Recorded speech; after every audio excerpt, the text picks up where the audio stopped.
amma galgalaasanii yeroo galgalaasa dilboon ala deeman isaan kana bakka buufatanii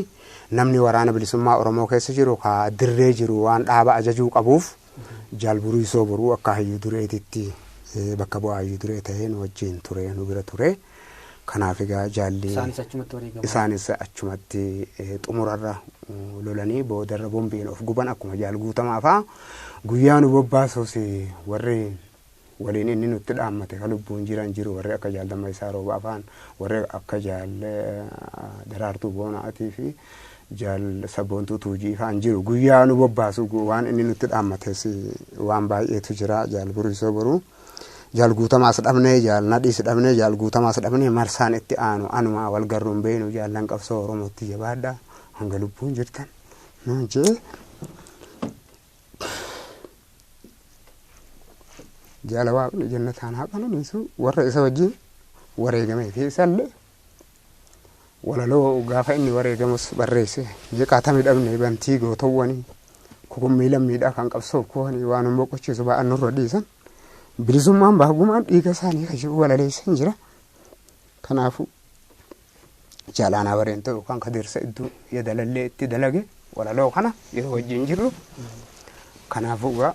meeqaatamii dhabnee bantii gootawwanii kukummii lammiidhaa kan qabsoof kufan waan hin boqochiisu. Meeqaatamii dhabnee bantii gootawwanii.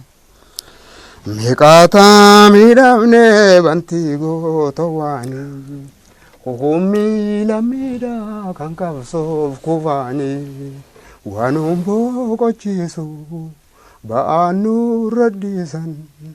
bilisummaan baagumaan dhiiga isaanii dhiiga keenyaan baagumaan dhiiga isaanii tuttuqee nu kaasaa. Dhiigni qabsaa'otaan nu lallabaa jira ekeraan gootoota. Mee maala ta'uu deebiin Oromoota irraa hafuun taanu seenaan nu gaafata. Dandii jaallan kuufee cimsinee qabanna dhiigaaf lafee isaaniitti. Qabsoon fiirii goonam fanaasaanii buunee dhiigaan baafna dirqama seenaa baaneeti seenaan jiraachifna dirqama seenaa baaneeti seenaan jiraachifna.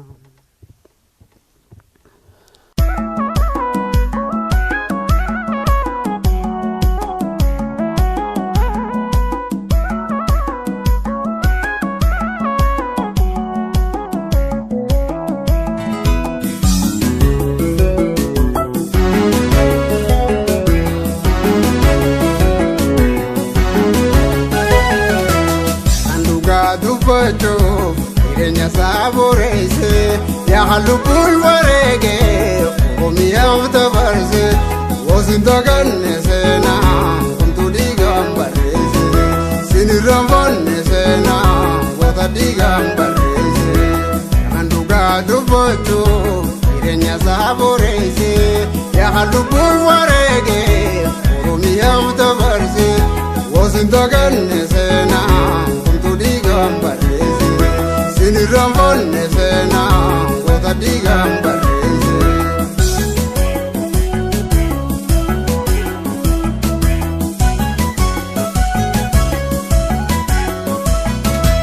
Ira tute gamatu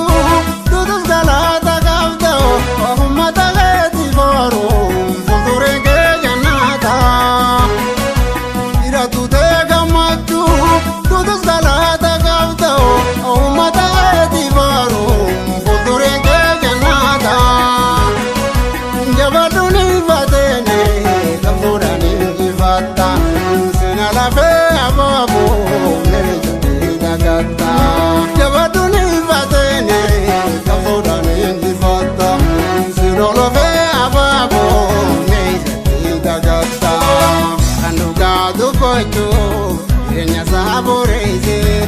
Halukul warege omiyaw tabarse wasinta ganne sena kuntu digam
dubbatu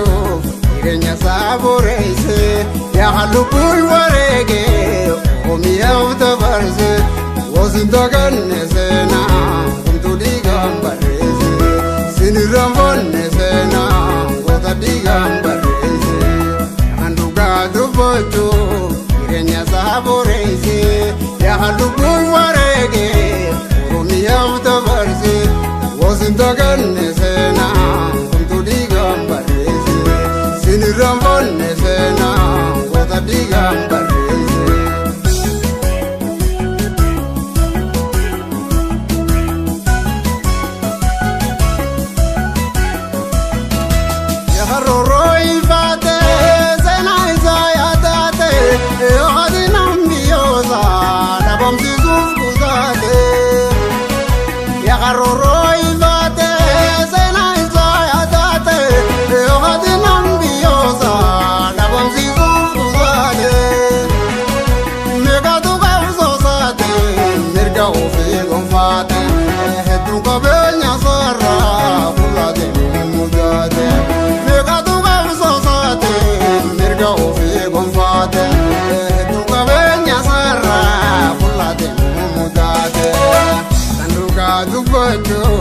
Jireenya saabureesse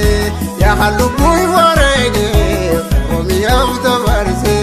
wasinta ganne seenaa kuntu dhiigaan barreesse sinirraanfanne seenaa goota dhiigaan barreesse.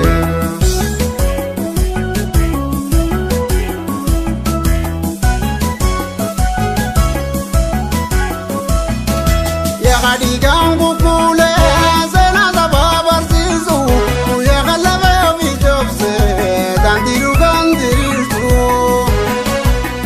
Digan kukule sena sababarsisu ya galaba bijobse dan didugan dirtu dugan ke ulla toda enyurasin ababso ingifano gonfacho kenyule mamseso dugan ke ulla toda enyurasin ababso ingifano gonfacho kenyule mamseso anduga dubbatu jireenya saabureesse yaa lubbuu wareege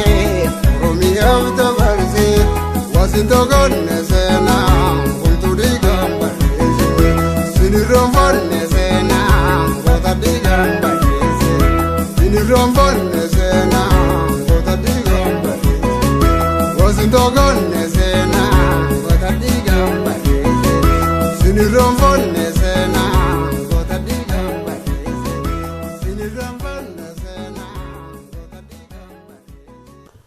Jaati egaa akkasitti akkamitti simbiraa dhabame kun dhiigammadaa nuyi jaalladhii gammadaa bara dheeraa wajjin qabsoofnee sagalee uummata Oromoo jabduu ture jaalladhii gammadaatiif keessattuu qabsaa'ota qabsoo hunda uummata Oromoo warreen biraa wareegaman keessaa kan wareegamanii fi kan dhabaman keessaa sagalee jabduu uummata Oromoo kan turan jaalladhii gammadaatiif Buruisoo boruu damee dantaa siyaasaa adda bilisummaa Oromoo gaanfa Afrikaa irratti maqaa Oromoo fi Oromiyaa bal'isuu fi dhimma dantaa Oromoo calleessuu irratti jarri kun jaalguutamaa hawaasa abbaa qabsaa'ota qabsoo bilisummaa Oromoo tarsimoo adda bilisummaa Oromoo kan tahe jaalguutamaa hawaaseen wajjin isaan kun hedduu warreen wareegamanii fi nu biraa dabran keessaa yaadannoo jajjabduu kan nu biratti dhiisanii fi uummata Oromoo birattis dhiisanii fi akkasuma immoo dhimma dantaa Oromoo roga siyaasaa roga waraanaa roga diinagdee fi akkasuma immoo roga tikaa hundarratti dhaaba kana saba keenya cimanii cimsanii oofuu irratti nama sirriitti shoora jabaa taphachaa turan jaallawwan kuni kanaafuu jaalladhii gammadaa sagalee uummata Oromoo jabduun tun yeroo coomsaa sanitti akkuma uummata Oromoo barsiisuuf iddoo adda addaa fiiganitti boodarra gara Finfinnee asuma Gullallee turanii Gullallee irraa bahanii eessa akka gahanii fi san boodaan gara Arsiitti gad dhufanis jedhu kun jidduu kanatti dhabame jedhu oduu isaa qulqulluu akkuma beekamu namni kamuu kan qabuu fi kan hanga ammatti lafa nuu kaayee fi nuuf ibse tokkollee nuu hin jiru dhimma namoonni tokko isarratti isaan bahuuf deemanii dhaabarraa ergaan darbee fi alat bahi jedhamanii tuubaaf deemaniiti qabamanii buuteen isaanii dhabame kan jedhanis jiru. Gara biyya alaatti jaalladhiin gara biyya alaatti ka ergamanii deemanii qabanii Finfinnee irraa garuu bahanii gara waraana bilisummaa Oromootti yookaan immoo uummata Oromoo barsiisuuf yeroo sanitti immoo yeroon jaalladhii gammadaa dhabamu kun yeroo nagaumaanii gartee yeroo sanitti chaartarii mootummaa coomsaa keessaa nuti afaanuma bahuuf deemnu kana malee yeroo baanee qulqulloofnellee miti. Yeroon kun inni gullallee bahee uummata Oromoo barsiisuuf yookaan iddoo tokko tokkotti bakka barbaachisetti warra barbaachisu qunnamuuf yeroo deemuutu gara bahaatti gadoo deemuu Finfinnee irraa gadoo deemuu qofa kan dhageenye malee yeroo sanitti ani immoo ergamee naannawa zoonii Madda Walaabuu aanaa Mannaa bakka Irbaa jedhamtuun ture gaafa jaalladhiin dhabamu ani uummata Mannaatiin barsiisaa ture gaafa sanii. Gaafa kana dhabamuu isaa roobetti ol dhufeetiin dhagahee kanaafuu akkaataa dhabama isaa namni sirriitti qulqulleessee nuuf ibsee fi nuun gahe haga ammaatti hoogganoonni san durallee hanga wal gaggaafachaa turretti jaal guutamaa fa'aanis jaal buruusoo fa'aanis hanga wal gaggaafataa turretti dhimma jaalladhii nama nuuf qulqulleesse hin arganne jedhanii warra nu wajjin boo'u malee nama deebii akkana akkasii jaalli akkana ta'e nama nuun jedhu hin garre jaal guutamaa birattis jaal buruusoo birattis. Akkasii jechuudha.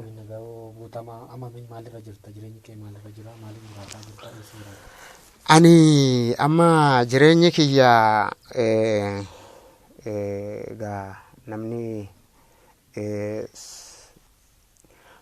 namni mirga saba isaatiif falmu tokko immoo kan dirree bahee akka uummannis beekutti akka immoo gamaa gamanaa beekanitti falmus jira. Kan immoo akka hin beekamnettis falmus jira. Waan garaagaraa irratti ani nin hirmaadha. Dhimma tokkummaa Oromoo irratti nin hirmaadha. Bakkoota adda addaatti uummanni Oromoo bakka na waamanitti nin dhaqa. Ani hedduu amma dhaaba adda bilisummaa Oromoolleetiin eegan gargar bahe hoogganni booddeen kana erga gara biyyaatti dhufan namoonni wal gaggarreenii fi wal dubbifneef jiru. Haa ta'u malee haga ammaatti jireenyi keenya jireenyi bakka kana jennee himannu dhaabbataan hin jiru jireenyi maqabsooti. Jireenyi nama qabsaa'uugaa qabsoma isaati jiruuf jireenyi keenya qabsoo uummata keenyaati erga jenne immoo nuti maatii keenyaa fi firaa fi hiriyaa keenyallee haga ammaatti tokkollee hin yaadanne nuti akkasumatti socho'aa deemaatuma bakka uummanni Oromoo itti nu waamee waan nurraa dhaga'uu barbaadetti ni dhageessifna. Akkasuma akkasitti jirra ammaaf immoo Finfinnee tana ji'oota muraasa amma Finfinnee tanan jira. Waan danda'een immoo dhimmuma tokkummaa Oromoo irratti hojjechaa ture ammas hojjechaa jira gara fuulduratti illee kaayyoon koo dhimmuma dantaa Oromoo irratti cimsee hojjechuudha. Kanaafuu qeeroon Oromoo ajajoonni qaama kutaa dhimma uummataa iddoolee adda addaa jiran ka wajjin mari'annus jiru ajajoonni qaama kutaa dhimma uummataa qeeroo Oromoo iddoo jiranitti baga nagaan jiraattanii baga kana geenyen jedhani gabroomsaa fi gabrummallee hanga tokko ofirraa dhiinnee Oromoo fi Oromiyaa walitti baasuunii fi uummanni Oromoo walitti dhufuun hoogganni Oromoo wal arguunii fi deebitee immoo tokkummaa keenya irratti cimsinee hojjechuun baay'ee waan nu barbaachisuuf ammallee dhaamsi uummata Oromoo of hanga dhumattillee irratti hojjechuuf hojmanee jajjabduu amma harkaanuu qabdu uummanni Oromoo sirritti wal qabatee dhimma dantaa isarratti jechuun dhimma dantaa siyaasaa isarratti uummanni Oromoo sirritti wal qabatee hubachiisuu qaba. Dhimma dantaa tika isarratti uummanummaan Oromoo ofuma isaatiif of tiksee jiraachuu qaba. Dhimma dantaa diinagdee isarratti akkasumatti hojjechuu qaba. Dhimma dantaa waraana isarrattis tokkoomsee waraana Oromoo waraana Oromiyaa jaaruun uummata Oromoo wardeessuun waraana nam nyaattotaa kan kaleessa uummanni maal eenyu qabuu deeman eenyu hidhuu deeman eenyu ajjeesuu deeman jedhee waraana nam nyaattotaati. Waraanni biyya kanatti uummanni akkamitti beeka waraana? Gaafa waraanni halaala itti deemaa dhufu uummanni akka nama gartee eenyu ajjeesuu deeman eenyu nu keessaa qabuu deeman eenyu nu keessaa hidhuu deeman eenyu nu keessaa ajjeesuu deeman jedhee yaada uummanni sammuutti. Waraanni amma jaarru kun waraana akkasii otoo hin taane waraana Oromoo kan Oromiyaa kan ummata wardeessu waraana ummata kan sagalee ummataa dhaggeeffatee sagalee ummataa san hojiitti jijjiiru malee waraana gartuu siyaasaatiin hoogganamee asiif achi qabamu ka kunnan deeggarre kunnan jaalanne kunnaan morme jedhee nama ajjeesu san waraanni keenya ammaa waraana san ta'uu hin qabu. Dhaamsin waraana Oromoo waraana Oromiyaafis qabu waraana ummataa ka sagalee ummataa dhaggeeffatu kan fedha ummataa guutu kan sagalee ummataa hojiitti jijjiiru malee kan gartuu siyaasaa adda addaatti makamee bargaafatee ummata waraanuu fi ummata adamsu akka hin taane waraana Oromiyaatiif kanan dhaama. Ummata Oromootiif immoo akkuman dhimma afran irrattuu nuti Oromoon dhimma afran irrattuu cimsinee hojjechuu qabna akka je'esan dhimma dantaa siyaasaa Oromoo irratti Oromoon jabeessee hojjechuu qaba. Dhimma dantaa tika isarratti Oromoon jabeessee jabaatee hojjechuu qaba. Dhimma dantaa waraana isarratti jabaatee jabeessee hojjechuu qaba. Dhimma dantaa diinagdee isarratti illee jabaatee jabeessee uummanni Oromoo waa afran kana walitti makee uummanni Oromoo jabaatee jabeessee hojjechuu qaba. Tokkummaan humna. Egaa kanaaf Oromoon tokko ta'uun bilisoomu bilisoomuun tokko ta'uu. Hawwisoon isin amma hundeessitan maal hojjetan qophii keenya hin goolamna gara goolabaatti deemna dhumarra faaruu keessan yookiin sirba gitaaraan jedhamu tokko irra buustu waatu gamaa lallabaa kan jedhu isaa ta'u waan biraa kan qabdan irraa buustu garuu maal hojjechuudhaan hawwisoon keessan kan karoorfatee mul'anni isaa maali? Wanni inni qindaa'eef aadaa uummata Baalee aadaa uummata Oromoo aadaa uummata maraa deebisee keessattuu Baaleen teenya aadaa irratti kuftuudha. Uummanni keenya amantii jalatti dhokatee aadaa ofii duubatti hambisee jira. Sababa san aadaa teenya san akkasiin calaqqisiisuuf ijaaramte. Tole egaa abbaan tumsa sanaafis gaame atoo yaada irratti dabaltuu tokko ani hawwisoo fakkeenyaaf amma hawwisoo Odaa Roobaa kan jedhamu sani baandiin jalqaba ture kun baandii Urjii Bosonaa waraana bilisummaa Oromooti. Baandiin kun immoo baandii waan hedduu hojjechaa ture. Ta'us garuu uummanni Oromoo yeroon an achi dhufutti jalqaba ani imaluma birootiin uummata Oromoo dudubbisuu fi waan adda addaatiif uummanni Oromoo na afeereen CD tokko achi magaaluma Roobe irratti eebbifame kan Sheek Kamaal Weeboo tokko achumarratti hirmaadheen achumarraa uummanni gandheeris na dubbifnaan bira gadi ga'anii gaafa kana immoo waan kalee keessa turte sanii fi waan kalee hojjetamaa ture san ni barbaannaa waan san deebiftee nu dhaabuu qabda waan jedhamu gaafiin achitti natti dhufe. Gaafiin kun gaafa dhufu immoo hawwisoo Odaa Roobaa waan jedhamu kana nuti gaafa duraa gaa hawwisoo baandii Urjii Bosonaa Oromiyaa turre gara hawwisoo Odaa Roobaatti nu jijjiiraa waan jedhamu kana baandii Urjii Gadaa Odaa Roobaa waan jedhamu baandii Urjii Gadaa Odaa Roobaa waan jedhamu akka nuuf dhaabdu jedhee uummanni gaafii uummatallee ni ture. Gaafiin uummataa kunis immoo akka yeroo na gaafatanii fi yeroo achitti na qabanii sanitti nuuf hin mijoofne nuuf hin tolle namni gannu dhaabu hin argamne. Kanallee amma akka hawwisoo sanitti jaaramne sosso'aa jirraa namannu sossoosaa jirraa yookaan aadaaf turizimii biyya saniitu baandiin Urjii Gadaa Odaa Roobaa ni barbaachisa jedhee nu bira dhaabbatee nu wajjin sosso'ee nu wajjin godhee goosisee dalagaa jirra yoo jenne dhugaa miti. Hin jiru aadaaf turizimiin nu bira dhaabbates hin jiru. Fedhiin hawaasaa haa jiraatu malee namni walitti nu qabu hin argamne.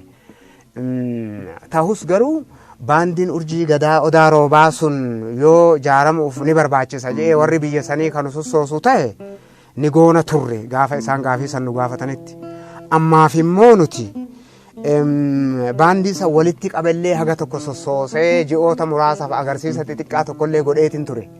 Haa godhuu malee itti hin milkoofne akka an barbaadetti wanni hundinuu na jalaa deemuu hin dandeenye akka hoggana baandii sanitti illee diinagdeen hin jiru. Nuti immoo namuma qabsaa'aa ture waan ta'eef horii hin qabnu nuti ofiifuu bakkuma deemnu buluu fi uummata Oromootti waa himuu fi dabruu yoo ta'e malee maatii keenyaa quban qabnu. Kanaafuu immoo karaa diinagdeetiin uummanni sun nuuf jaaramuu barbaachisa jedhee yoo baandii Urjii Gadaa Odaa Roobaa san ni dhaabbatan ta'e ni gargaarra bira jirra. Yoommoo san ta'uu baate immoo nuti akka uummanni Oromoo nu gargaaretti kalee wanni irra turre sanii kalee wanni itti rakkachaa turre sanii aartii sanii baandiin urjii bosonaa durii sun miseensonni isii kun Harargee bahaa jiru kun Harargee lixaa jiru kun Baalee jiru kun iddoo adda addaa jiru kun biyya faranjii jiru jechuudha kunummaanuu wal qunnamuu takka'aa hin dandeenye waan tokko godhuu hin dandeenye akka Oromootitti jechuudha akka Oromootitti yoo nu gargaaran nuti deebisee uummata Oromoo nu dhaaba uummata Oromoo nu ajajata malee nu waan kana goona waan san goona jennee amma waan lafa keenya itti deemnu nama diinagdee qabuutu waan kanaan godhuu qaba jedhee itti deema jechuudha. Ani baandii dhaabuuf yookaan waan adda addaa godhuuf fedhii kiyya dheeraa ture kana duras ture yeroo dheertuu ture garuu kan kana duraa san wanni itti sodaadhe ani waan adda addaatu wanni itti hojjechuu dhiise baay'ee beekamuus hin barbaanne gabrummaa hamaa kana keessatti waan an suuta loohee Oromoo barsiisuutu jira daadhee Oromoo barsiisuutu jira amma gabrummaan cabxe jennee yoo dirreetti of baafne malee.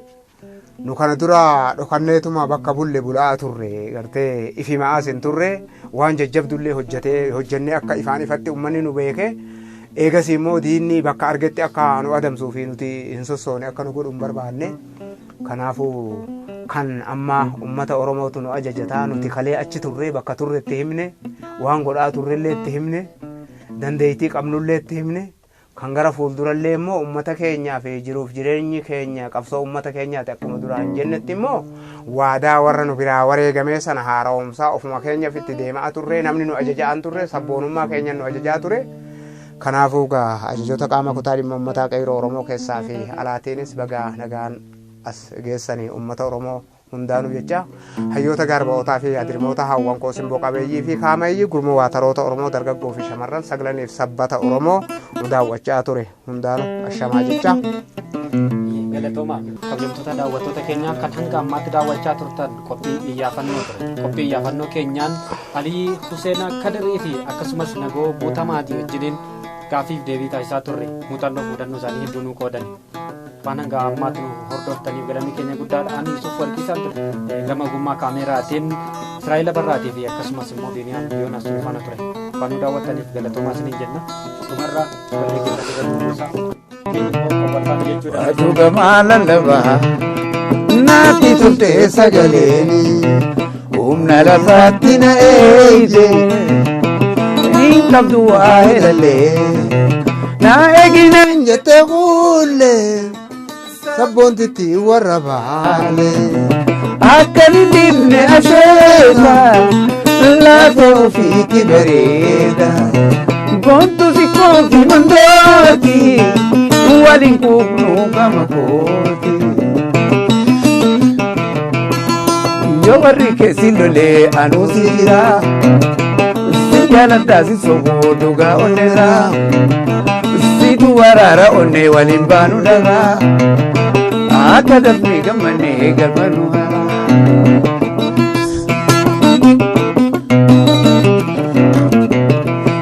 warra keessan tuwaaji kennineef korma baaji akka seera aseeti ulfinni kan warra keeti ayichoome asareeti toya ulfinna keeti gegayo asrarati toyata faya manati agasi sirbiname agasi galgala kawe toko nachakasi isirunan komatu gegesitu gurrabante hachakaftoti hamatu isirunan komatu gegesitu gurra bande haja kaftuti abatu ofole bargurba ya damale ofole gurban Oromo ofole bargurba ya damale gurban Oromo ofole iheda tanubesi wala mawari jabesi ora adio don janguru fi ana dufuti ya kotu nabi gawo mana kapisi ya gumi siya matega luga maturi ora adio don janguru fi ana dufuti ya kotu nabi gawo mana kapisi ya gumi siya matega luga maturi